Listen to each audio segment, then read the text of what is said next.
In this video, I'll show you how to recover a disabled Facebook account and request a review if your account was disabled. First, open the Facebook app on your phone and try to log in using your email address or phone number and your password. If your account has been disabled, you will see a message explaining that your account is currently unavailable. On that screen, look for an option that allows you to request review or appeal the decision and tap on it.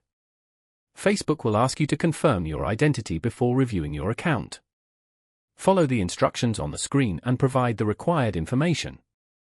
In some cases, you may be asked to upload a photo of a valid ID to verify that the account belongs to you. Make sure the information you provide is clear and accurate.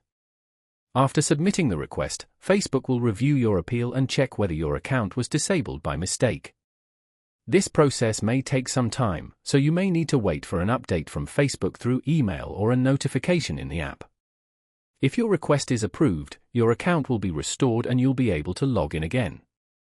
If this video helped you, don't forget to like the video and subscribe to the channel for more simple and helpful tutorials.